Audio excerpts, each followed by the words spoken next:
another movie review from MBE. We'd just like to thank you once again for joining us here on our YouTube channel and of course our Twitch stream. I'm on your co-host, Stephen John McLaughlin, our co-host with the bright Mercedes-Benz hat. It's John C. Walsh, and we are going to be reviewing Poor Things.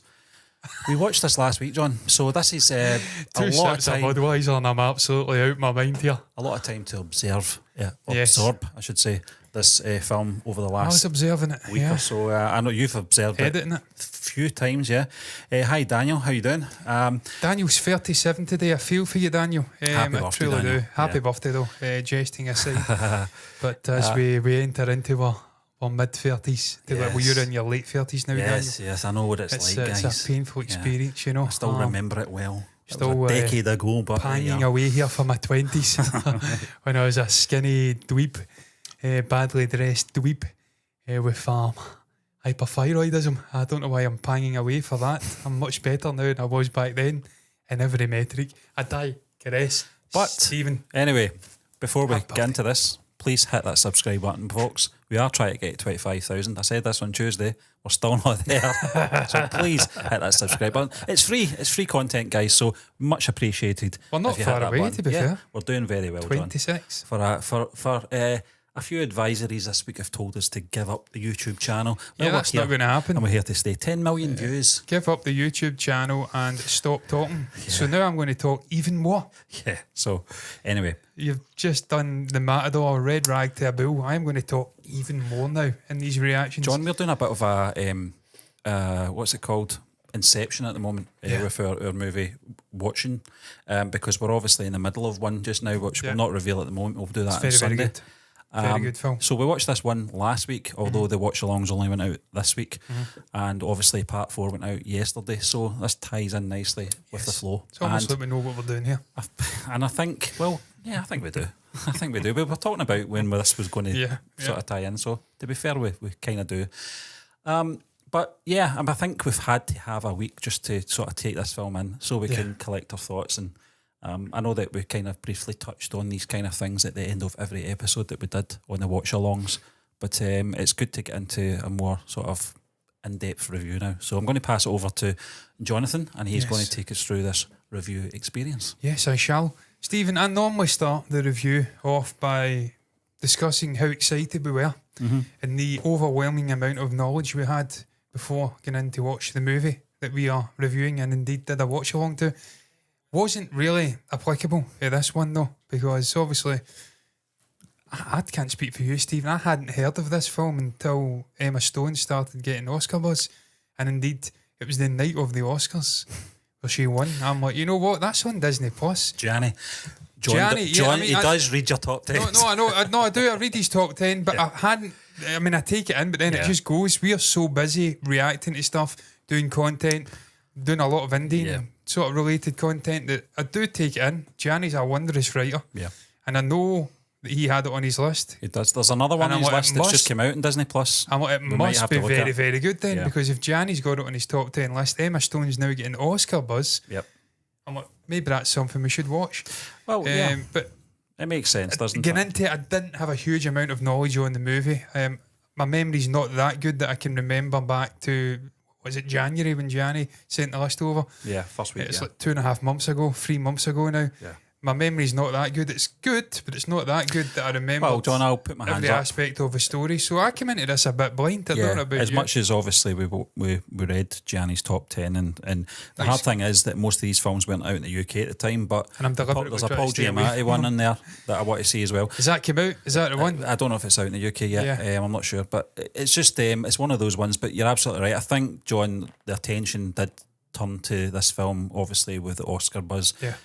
I think we're both fans of Emma Stone, to be fair. I think, over the years, she's just this evolution of her career's been fantastic to watch, and it just seems to be getting better and better. Quite comedic, wasn't she, back in the early days? I think she's still got that. I mean, you saw it in this film. She's got that dark sense of humour. Yeah. But in terms of acting credentials, dare I say it, she keeps doing what she's doing. She's going to be on par with the likes of Meryl Streep. Yeah, and Kate Blanchett. Yeah. Emma Stone, how many Oscars has she got? I think two. Yeah, I think La La Land, I'm pretty sure. Yeah, she did. Yeah. She did win, I'm pretty sure. Yeah. She get that many? Or is that nominations? I'm not sure. I think she's got to. Has she got to? Look, she's a fantastic actor. That's the point we're trying to make. That's the point, yeah. And also her being in this, aligned with Willem Dafoe, Mark Ruffalo, you've got a core trio there of excellence. And that's something that draws anybody with any knowledge in film in to view something like this. You then sort of align that with Yorgos Lanthimos, Stephen, who I've watched many movies of his, and you've got a perfect storm here for me. I mean, I've seen The Lobster, I've seen The Favourite, I've seen The Killing of a Sacred Deer. They're all weird, wacky, eccentric, but brilliantly curated movies that have got a deep meaning to them, and they really push you to stay concentrated. And I've spoke about it before, Stephen. I love watching films that test you on a cerebral sort of level, and you're thinking long and hard afterwards about what it all means.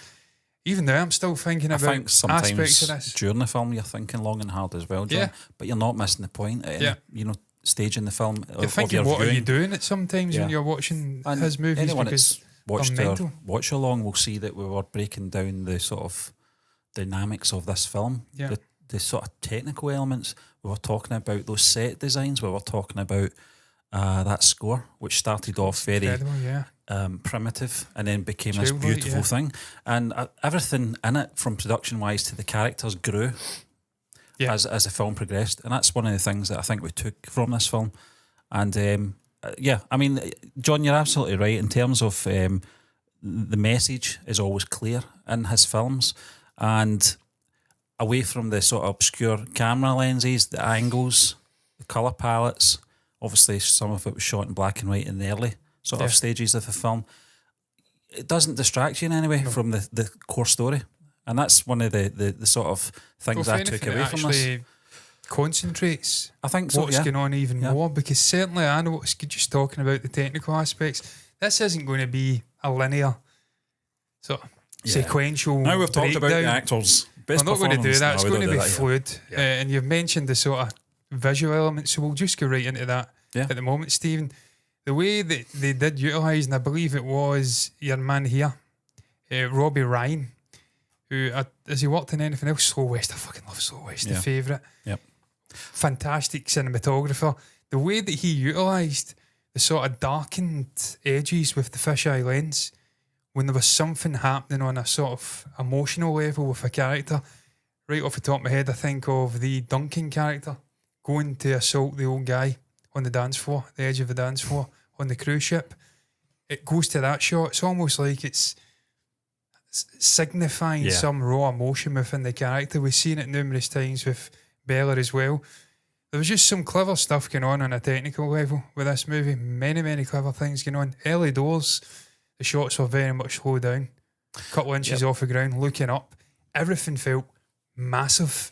The chairs were big. From a toddler's perspective. Yeah, exactly, Stephen. Yeah. It's almost like if you are a 3-year-old looking at the world, everything's massive. But the cinematography, John, the stairs were massive. Some of the choices made as well. There was a couple of moments that were quite close together that I thought, that's bizarre.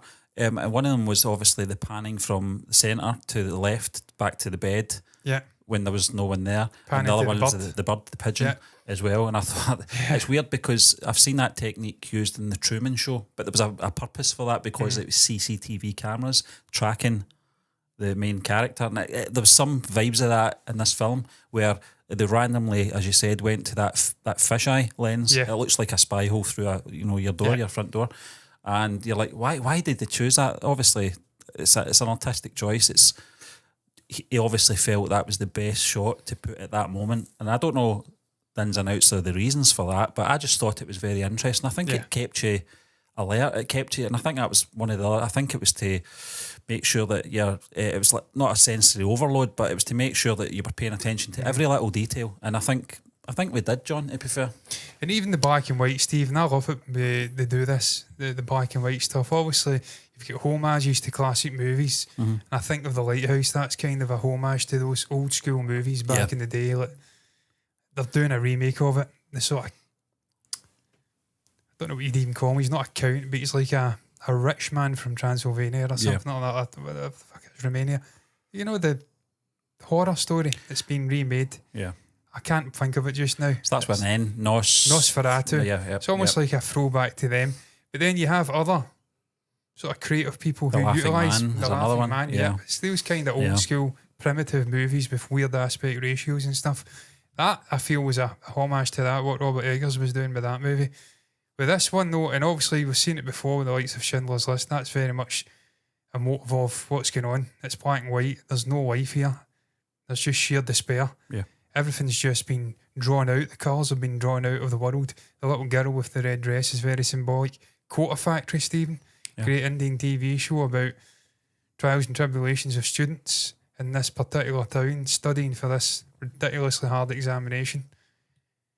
Black and white because they're just there's a science behind there's that, a though. science, yeah. There's a rationale for why it's black and white. And in the early stages of this movie, it's obviously Bella, very binary.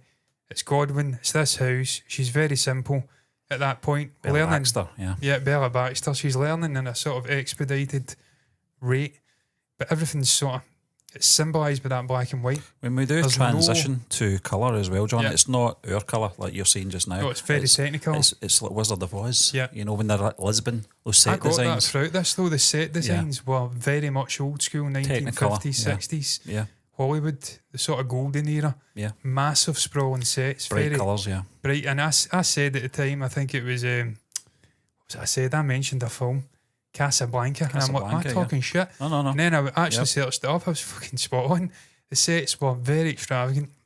Massive sets. I think of the Charlton Heston movies. Yeah. Like The Greatest Show on Earth and The Ten Commandments and Ben-Hur. Big sprawling sets. This was almost like a throwback to that. And I love it when they do that because it's tangible. Yeah. The actors have got something to act alongside. They're there, living in the moment. That's what Christopher Nolan likes to do. He likes his actors to be on set, on location, with real things happening around them. It's not just green or blue screen. Yeah. And it's soulless.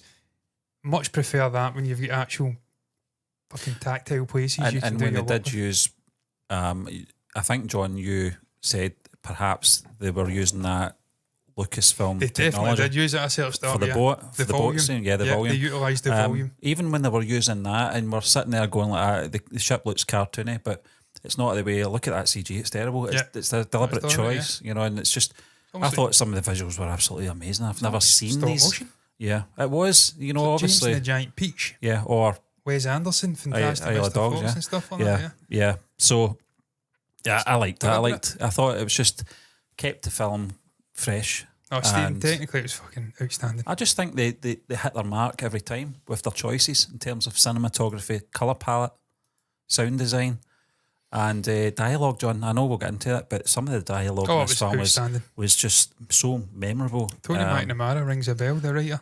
Him and Alistair Gray. I want to say I've seen numerous movies of his. Yeah, The Favourite. Yeah, The Favourite again. Stephen, it's a very similar movie, The Favourite. It's a totally different story, but similar vibe. It's really weird and eccentric. You've got Olivia Colman, you've got Nicholas Hoult. I want to say Rachel Weisz is in that. I can't remember the exact cast, but brilliant cast again. Really eccentric kind of film. And the writing's there. Some of the dialogue was just punchy, and just the way the screenplay flowed. It was a brilliant movie. It got a lot of Oscar buzz. I think Olivia Colman won for Best Actor. That's right, yeah. So it's a similar vibe. Tony McNamara, he done a fantastic job, man. The dialogue is just hilarious at times.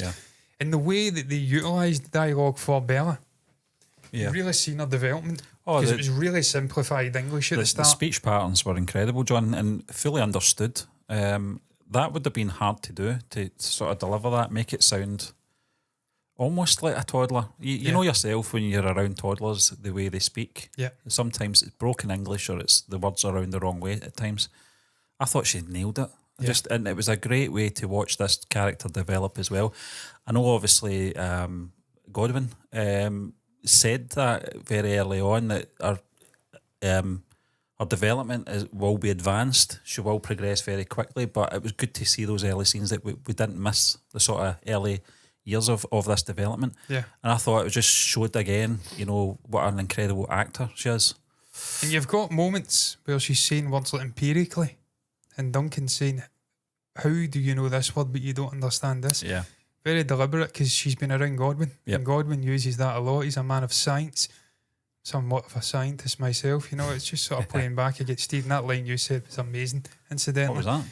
When Duncan was up to stay with Bella, and I think he says it was Green Goblin. Yeah, the Green MCU. Goblin with Mary Jane. Was that? Oh, no, it was the other one. Gwen Stacy. Gwen, yeah. Not Stefani. Yeah. Gwen Stacy, the Green Goblin's down the stairs, not Bruce got a clue Banner. what's going on. Yeah. That was an incredible. Yeah, I didn't even at that point. I forgot. put the dots together that they were all kind of linked through the Marvel stuff. Yeah. But the empirically, I thought that was a brilliant little throw in because it shows you Godwin's influence on her. Some of his dialogue, his sort of words have resonated with her and stuck around, maybe into this Lisbon trip and beyond. And it shows you that he's always ever present in her sort of development. And you can see that love throughout, man. It's a weird, complicated relationship. Even when she discovers what he has done, he's transplanted her brain into her mother, and it's just this Frankensteinian story. Yeah. But even at the end, she's hugging him, and it's true love that she has for him. Yeah, yeah. So that relationship throughout, I thought McNamara and the other sort of Scottish sounding guy who was a writer, Alistair Gray, done a fantastic job of Alistair Gray, bringing was this he to the life. writer of the book, perhaps, the novel? Might have been, yeah, he might have been. Yeah, he's from Glasgow, yeah. They both sound Glaswegian. Yeah, McNamara's. Yeah, McNamara's a very sort of Scottish-Irish kind of name. Yeah. I don't know where he's from, but he does sound.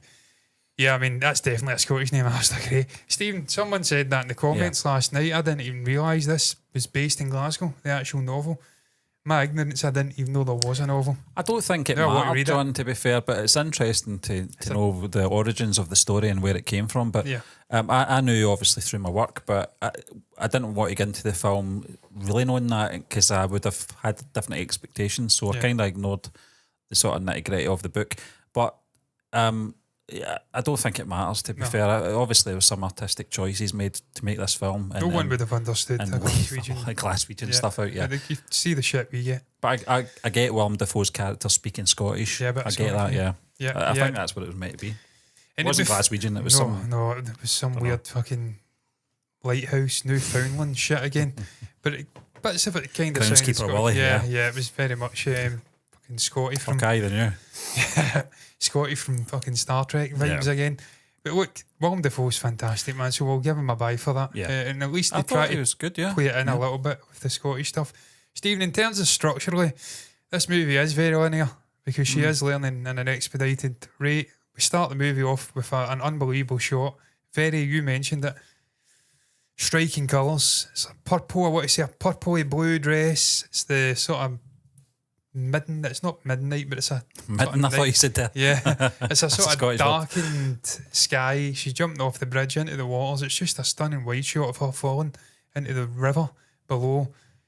That's the way we start it, and it really does from that point on just move in a nice linear fashion. We don't really get a huge amount of flashbacks. I don't think we get any flashbacks at all. I think we get one where he's operating on the brain. Yeah. On obviously, I forget what her actual real name is. Now that I come to think of it, I can't remember. It doesn't matter. But he's operating on her. Might be Jessica or something. But I may be thinking about Scottish people and David Tennant. Jessica. Yeah. Get down. What are you doing, Jessica? Look at my hand. What am I doing, man? I'm just sitting here. Have you noticed Harrison Ford does this quite a lot now? Yeah. When he's getting interviewed, does this with his that means for me. Yeah, I don't know if it's a signal. He's get me out of here. Help. I don't know. It's normally press conferences, so he's a very awkward, socially introverted kind of guy. Yeah. Harrison, he is pained in those sort of social situations where he's in a sort of night show or late night show, whatever you can tell. He's funny with it. Yeah. He'll play the audience off, but he's painful, and he makes it so obvious he's painful. But Stephen, it's very linear. Getting back onto the proper piece, not off piece. It's a very linear movie, and I enjoyed the way that it was structured, the way that we did, as you mentioned, stay with Bella throughout. Yeah. We've seen the early sort of development. We've seen her grow into a more confident and outgoing and independent figure. And just the journeys that she went to Lisbon, to Paris, back to London again, and just ultimately at the end in that house, completely content, smiling, reading the book, it was back where she belongs. Yeah. And just... I really enjoyed the way the movie was structured. You mentioned the relationship between Bella and Godwin as well, John, and one of the things I loved about it was his trust in her, that he didn't keep her caged up. He understood that she had to go out and see the world and learn all of its ilks. And I think, to a point, I think I'm trying to remember the character's name now. Max? Mark Ruffalo character's name? Duncan. Yeah. Showed her another side to the world. That she well, it wasn't really intentional. I think it was one of the chaps that they met on the boat, wasn't it? Yeah. That showed her that went down. They went down and obviously saw the other side of this world, the beggars, the poor. Yeah. And I think that was a very pivotal. Yeah, that was scene. the Harry Astley character. Yeah, Harry. Yeah. Yeah, Stephen, that was a fantastic scene. That what you said there about allowing her to go out. Initially, I think he was trying to marry her to Max. I think the character's name was, and she wasn't to go out the house unaccompanied. But then it did obviously she pretty much says, "Look, I'm leaving," and that's it. Secretly at midnight, you won't stop me. But it was very important for the character because if she was shut off in this house, she wouldn't have developed. It wouldn't have been a story, yeah. It wouldn't have been a story. And it's very much like her. So I keep mentioning James and the Giant Peach tonight. I don't know why, but that's in my head now, and I'm just going to keep reverting to it. I fucking love that movie, by the way. That's one of my all-time favourite movies growing up. Pete Postlethwaite was in there. Yeah. Fantastic little film. Yeah. But it was this young sort of kid who was stunted on a development level. He was lonely. And Jeremy he was longing Irons for... was he in that as well? Yeah, I think he may have been. Yeah, I think he was the dad. Yeah. He was longing for New York, and he went off on this sort of journey and developed into a well-rounded little boy by the end. It's a similar concept. She's very can't even say it, developmental level. That's a very hard word to say. Yeah, don't ask me to say it. Developmental level, she was stunted, and she had to go out and stand on her own 2 feet and experience the world for good and for bad. And for me, Stephen, that was the key aspect of this film. Just also the Bella character experiencing all of the trials and tribulations of life. Coming of age. And people try to control her. Yep. Duncan tried to control her. Early on, Godwin kind of controlling her, but with a loving touch, but still try to be controlling. The little pimp woman that looked like Iggy Pop meets Keith Richards try to control her by blackmailing her to stay in this job for money, nibbling on her ears. It was all about control, and her being a free spirit, breaking free time and again. Obviously, the husband tried to control her. When she comes back and he finally reunites with her, I forget what his name is. It's not on the fucking casting list for some reason. It was on the other list. Yeah, it was on the Google one. Christopher Abbott, Alfie Blessington. Yeah. I think it was Victoria Blessington, incidentally. That was her name. Controlling. For me, that was a key aspect of it. People try to control and just keep her inside, locked away, and her just desiring to be out there, be a free spirit. She says it at one point, I think I'll keep my clitoris, actually, my happy little clitoris, and I'll just be a free whatever. And it was a throwaway kind of laughable line, but it was quite important. She is very much a free spirit in this movie. Yeah. And as you mentioned, that character shows her the evils of the world, and she's absolutely heartbroken. That for me is what stood out in this movie.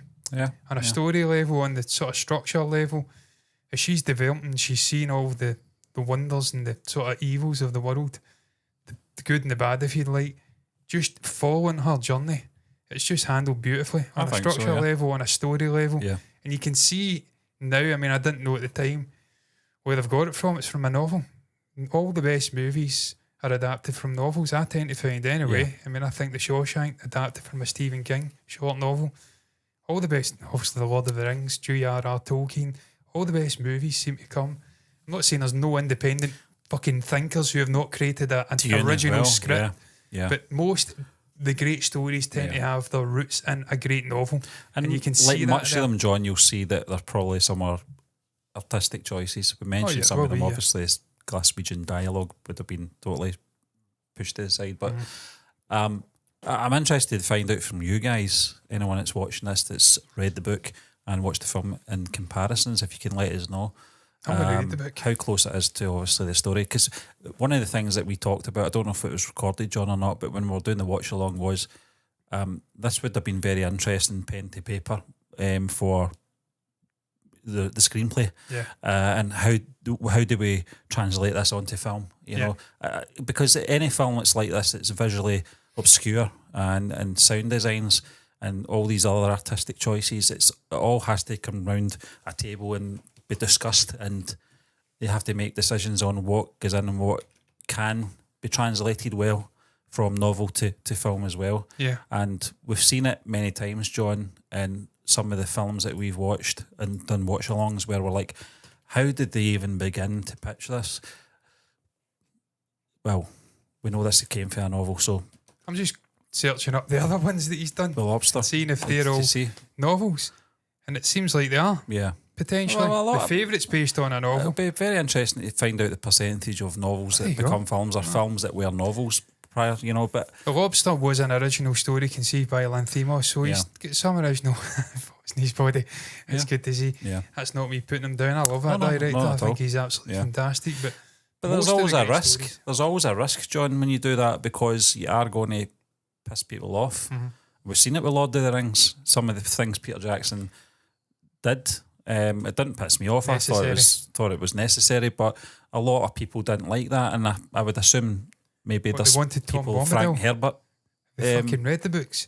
Tom Bombadil. Yeah, it's a drag. It pains me every time I reread The Fellowship of the Ring. Denis Villeneuve would have been the same though, Johnny. Would have had to have made some artistic choices in this, and that from some of the interviews I've seen. He had to, he just had to. Well, the mother of Paul Atreides, I always forget her name's it Lady Jessica. Yeah. Just Jessica in the brain tonight, but I think it's correct this time. Yeah. She was married to the Stilgar character in the novel before she became the Mother Reverend. Just totally. They cut that out. You've got to expedite things, man. It's not a book, it's a film. It's not about her. It's not about her, it's about Paul Atreides. So, and likewise, he then brought back some aspects of that story for the female characters and used them to showcase the different perspectives of Paul, where he's going. Also, the Chani character can see the dangers and the pitfalls, and she's trying to ground him. The mother's pushing him on. She sees the potential power and what can be gained from him taking on this messiah sort of figure. So, there's always pitfalls when you're adapting a screenplay, but a novel to a screenplay. But you can see all the. But I think you've done a fantastic job. I've not read the book. I think they did a great job in this in terms of how it was character driven and everyone had a purpose in Bella's life, where you had the creator, obviously in Godwin, fascinating character. Godwin. You had obviously Max, who was going to continue the sort of passing a baton, if you like. When obviously Godwin was an elderly gentleman, he knew that he had to have someone that would be heir to the throne, someone that could make her happy, could obviously protect her in some way. But also, you got the Duncan character that would give her that journey, but in his rules, the sort of the excesses of life, the vices, the alcoholism, the gambling. And he contained her. He didn't want her to see the nasty side of the world. It was all about the champagne and the. But that's not real. And everything else that went along with the sort of. Well, it's for some. I mean, it's just I think it was called a cad, wasn't it? I think Max called him a cad. Such an old-fashioned word. That made me laugh. I don't know what the hell that means. I noticed you'd reacted to it. Yeah, I mean, cad. It's an old English sort of phrase, isn't it? To a ladies' man, All right, and a Casanova. And then obviously you had I'm blanking on the chap's name again. The one that showed her the other side of the world. The Harry. He's a very minor character. Harry, but it was important. It was an important part, and there was a bit where he was trying to throw the old lady off the boat as well. The boat, who was a friend of Harry's. She's almost like a little schoolgirl at this point. Martha. Yeah. When there's a fight at school, you get all excited because it's not you. You're like, oh yes, and you start running along happily to see if it will actually play out in your mind or out in reality the way it's playing out in your mind. Yeah. I like that. Again, even then she's grown, but she still get this sort of childlike aspect there. The Martha character was quite important because she was kind of throwing little bits of wisdom in and letting her read the book and whatnot and just helping her develop. Also, she had the conversations with Harry, which again further developed. Again, Duncan tried to control and contain, she's uncontainable. It was a necessary evil to get her on her travels, to explore the world, but it was a despicable character. She's a force of nature though, Bella. She's just not getting contained with anybody. No. You can see that even when she gets back to the manor with Alfie at the end and he's trying to get her obviously operated on and stymie her sort of I was going to say deviancy, sexual deviancy, but I don't think it is. It's just freedom. Yeah. She just throws the drink in his face, he shoots himself in the foot and he's down and then she turns him into a fucking goat at the end. Yeah. So she's not for getting stopped. She's the unstoppable sort of force and there is no immovable object to contain her. Yeah. Maybe Godwin to an extent, but even then, no chance. Stephen, speaking about Bella and her sort of deviancy, her sort of experimenting. I think that's quite an important aspect in this movie. Obviously, front and centre, the nudity, there's a lot of sexual stuff going on in this movie, but I think it's necessary for the character because it represents her sort of development, where she's at, finding herself and being happy in herself, quite literally. Yeah. At times, I think there was an apple involved at the table at one point. I think that's quite, I mean, it's fucking hilarious throughout. Also, the Duncan, you've never in a million years would I have expected to see Mark Ruffalo getting tore in that level and sort of scenes like that in any movie. Some of the dialogue as well, the C word. Yeah. You like that word a lot. Amazing, you did. You speak about dialogue, the Duncan character is by far get some of the best dialogue in this movie. His interactions with Max in the cell. I'm a master of my own ship. I don't like you or something. I can't remember the exact words, but some of his dialogue is just tremendous. Little subtle things like that, John, are important in films. I saw a bit of our playback. I think it might have been the first part where Bella chloroforms Max and Willem Dafoe's character comes in and just glances in. As if it's not a big... He's almost proud. Yeah. He's like, I did that to you earlier. You took that on board. You've learned. Yeah. And I think that's what it was, yeah. And he's like, yep, cut off the old fucking, whatever you call it. I'm terrible with sayings.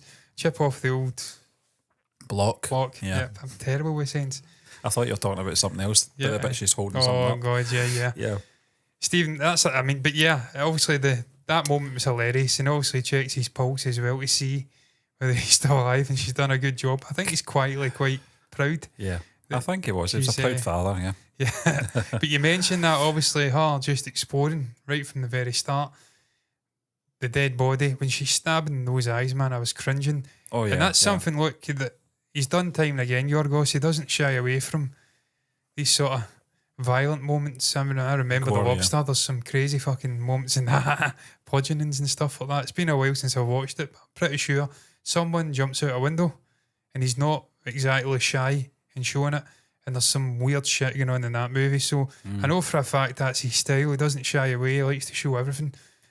And I think that's necessary because, again, it represents the character's sort of intrigue. Everything's on offer. Nothing's getting sort of recessed down. Yeah. She's like a child. She's learning very quickly and wanting to find out what's that, what does this do. Sometimes it may take the form of a corpse's pecker. Other times it may be something else. Maybe a piece of wise words in a book.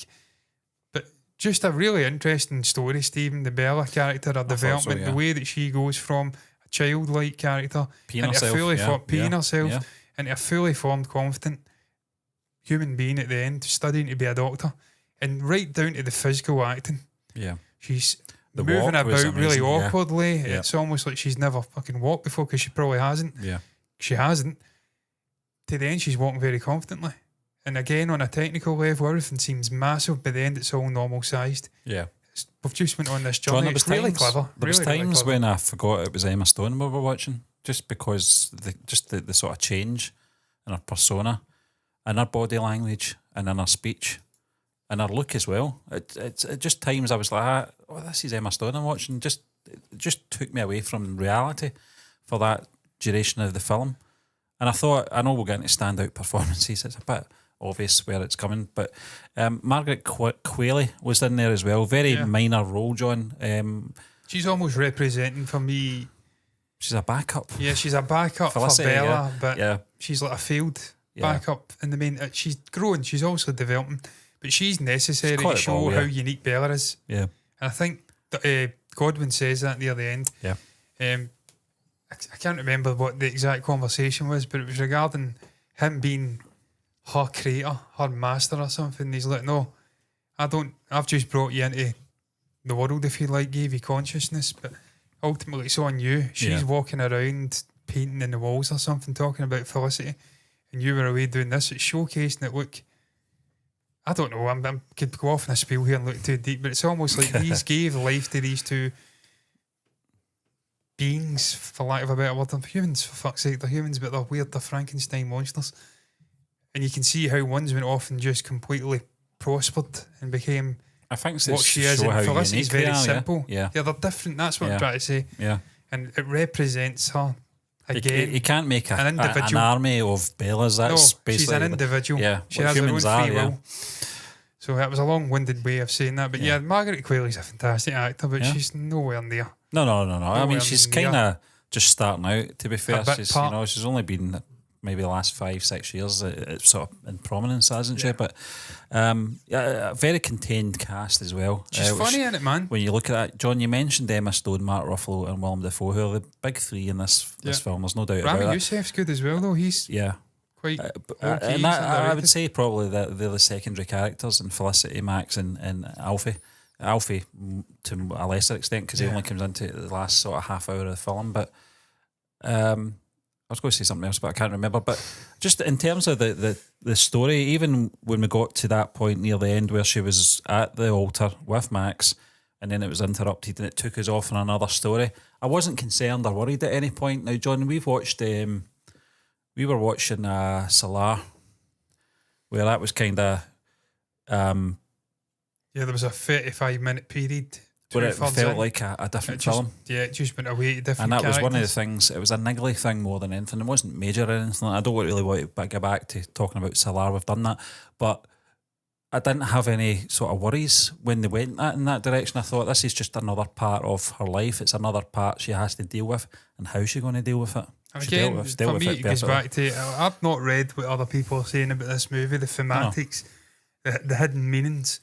I can go down a rabbit hole with these kind of things and write like a fucking 3,000 word essay on hidden meanings within films. You've done that, John, yeah. I have done it. I tend to look too deep at times.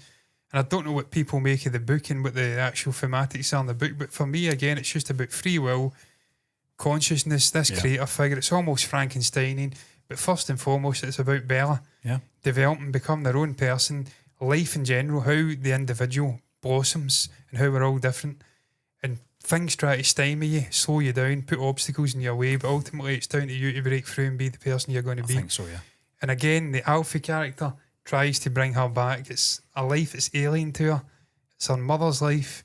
She wants nothing to do with it. He's a vile character. Yeah. Despicable. The way he treats his servants, who are weird as fuck, by the way. That guy is odd. He looks like Alfred. Not Alfred, the other one. Cobblepot. What's he called? Fucking Penguin. The Penguin, yeah. He's almost like the Penguin. Penguin, yeah. The Penguin. Oswald, yeah. Meets Oswald, Cobblepot. Meets, I mentioned, Timothy Spall. Timothy Spall should have played the Penguin, clearly. But they're odd, but the way he treats them and the way that his mother seemingly, I mean, we're taking his word for it. We don't know. He's a bit of a shyster. I don't believe it. But it's a horrid existence. You've got all of this money and all of this sort of, I don't know, magnificence in this house, but it's just fucking horrendous. It's empty, yeah. It's empty, it's soulless, it's dull, and it's not Bella, so she has to break through, and she does. Again, it's just all these barriers for me, and her becoming the person she is at the end, free, her own person. She started off dead or dying. She had to be transplanted into her own mother's body, and now she became her own person at the end through it all. I think that's the butchered. There was a point where I was convinced that she was going to die and she was going to be pregnant, and the whole course would reset itself. They would redo the operation, and it would have been silly because Godwin's going to pass away at some point. But I just felt, is that the way they're going to go? Is that the way it's going to end? Because that would be a bit predictable, and I'm glad they didn't. I thought the ending was as good as you could have hoped it would be. It's almost like Frankenstein, but it's got a happy ending. Yeah, Frankenstein. I've not seen Frankenstein in a long, long time. I know there's multiple iterations. Yeah. But it's this creator story, and he's misunderstood and shunned by society, and ultimately turns a bit bad. Bella's the opposite. Putting on the Ritz. Yeah, putting on the Ritz. He's shunned and he turns a bit bad. He becomes infatuated with a woman, doesn't he? She doesn't really want to end. Well, does she? I can't remember. But it's almost the opposite of that. It's a creator story with a happy ending. What's the woman's name, Bella, in that? I don't know, Stephen. We talk about young Frankenstein or just Frankenstein? Probably. I'm not really sure, to be honest with you, but I think so. I think, yeah. No, not Isn't that it one. fictional? I don't know. 1994, that one this would have been fucking haunted me. Is that the one I'm thinking? Yeah, I think it is. Yeah, no, Mary Shelley's that the Kenneth Branagh one. Oh, I don't know if it was that one. I think it was. I can't remember. I don't know if I've seen that, John. It might not have been that one. There was one in particular that haunted me. They've been, as you said, through the years. It's like Little Women. It's like Elizabeth. They do it every maybe 15, 20 years. They do a new version of it. Yeah. But what a cast, by the way, in that. Yeah. Oh my lord! Yeah, I remember when that came out. I thought it was 93, but apparently it's 94. It came out. John but, Cleese. yeah. Jesus Christ! What a Cecilia cast! Emery, yeah. Unbelievable. Richard Briers, yeah. Ian Holm, Kenneth Aidan Branagh. Quinn. Helena Bonham Carter. We're not here to talk about that one. No, we're not. But John, that's a massive cast and a really good film. But for this film, it worked with the minimum cast. Because it's all about Bella. 3 main cast members, and the others were secondary. Maybe about 3 or 4. It wasn't that massive, maybe 5, but it wasn't that big. Toinette, I think it was, character, the sort of Parisian French lady that she also has a bit of a romantic thing with. Again, you're talking about this character's development and challenging sort of world and what's right and what's wrong. When she goes to that sort of brothel and they're all lining up and they keep picking her, she challenges the sort of pimp women. Like, why don't we change it and do this so it's a bit more democratic? That's the word, isn't it? And obviously she's not having it. She's like, I've got a business to run. I've got this grandchild. You wouldn't want to endanger that, would you? Almost like Fagin with all her twist. I get a lot of inspiration. Yeah, I think so. Reminded of a lot of these previous characters from other films in this movie. There was lots like that. Frankenstein's monster, Frankenstein, Fagin. There's a lot of stuff going on in there. Yeah. Iggy Pop. Yeah. But again, she's challenging the sort of the shackles of society, if you like, all the sort of rules, and she's always trying to push against it. So again, it's all about that character. So that doesn't really need a big cast, Stephen. No. Only needs 2 or 3 with the main actor, in this case Emma Stone. Does that take us into performances? Performances, I mean, Stephen, for me, I mean, there's a lot of great performances in this movie. There is. Willem Dafoe is just outstanding in everything he does. I mean, I've not seen this guy in a bad movie ever. And he's a fucking chameleon actor. He plays everything. Yeah. He tends to play eccentrics really well because I think it's something close to his heart. I'm not saying he's eccentric, but I think he is. And he plays it really well. And again, perfectly cast for Godwin. Yeah. Perfect. I love the sort of way Godwin I thought Ruffalo was very good as well. Was John. outstanding. I thought it's something I've not seen him do before, this type of character. And I've seen him in many films, many genres. We saw him in that drama about the water, the polluted Still water, I think it was. Dark Water. Dark Water, which was fantastic. We saw him obviously in Shutter Island. Play, a thriller. We've seen him in Made in Heaven with Reese Witherspoon, that sort of rom-com. Yeah. And obviously in the MCU as well throughout the years. And this is a character I just wouldn't imagine Mark Ruffalo to play. I couldn't imagine him doing and pulling off that dialogue as well to hilarious consequences. I think some of his lines this movie were some of the best lines in it. Oh yeah. But for me, Emma Stone is obviously the top performer in this film. It's about her character, it's her journey, her life experiences, as you said. And I just felt everything that we've mentioned about the dialogue, the development of the dialogue for the character would have been a very hard thing for other actors to do.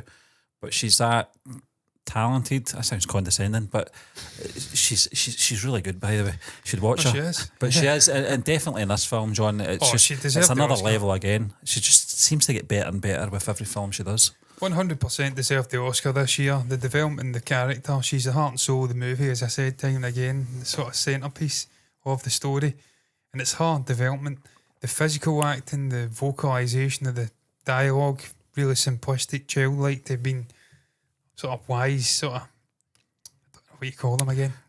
John, I'll tell you something as well. Disney Plus and Disney, there's a name for it. In terms of this film and its content, it shows you how far they've came with opening up their sort of brand. Because for a long time, when Disney Plus first came out, it was very family orientated films. This is certainly not one you would sit down with the family. This gives me the vibes of perhaps being an ex-Fox kind of movie. Oh, you say Fox, Searchlight Pictures, so it definitely is. And that's why it's important for the likes of Disney, if they're going they need that, if they're going to take over a company like Fox, that they don't just break it all down and just become this one great company where it's just PG-13, as many demographics, eyeballs onto the theatres as possible, octogenarians with 2-year-olds all watching the same thing, and it's just beige. You need to maintain these little independent departments, if not studios, within the greater umbrella. Because this film could easily have been that clocks in the walls type film. Yeah, Stephen, I liked that film, but I mean, that was that was like a kid-friendly sort of borderline horror. I mean, I was howling at that, reading the stories when that came out. that parents were taking young kids and they were going out crying. Yeah. So it was quite dark. I mean, that for kids, it's a very simple, but that's your sort of. But you're right. I mean, it's like kids and then adults can go and watch that movie. It's multi-demographic. Yeah. You need this kind of studio. It's going to put out a Jojo Rabbit, out of Poor Things, do things like that test. Or just like, some of the best content comes out of Searchlight, John, over the years, and I'm not sure where Jojo Rabbit came from. If that was Searchlight, it definitely was. Yeah, The Shape of Water. Yeah, that was mental. Yeah, I remember that. You need studios like that, A24 film, studios like that to push these films and encourage creators to know they've got a platform. Because you're absolutely right. When I don't know how long Disney Plus has been out now, maybe 5 years or so. Yeah, about 4 years, maybe 5. Yeah. And after I watched the content that initially came on it, I didn't go back to it for about 6 months. I was like, I don't really want to see anything else. Everything is just the same. It's the same genre. It's the same tone. It's the same rating. So I'm glad.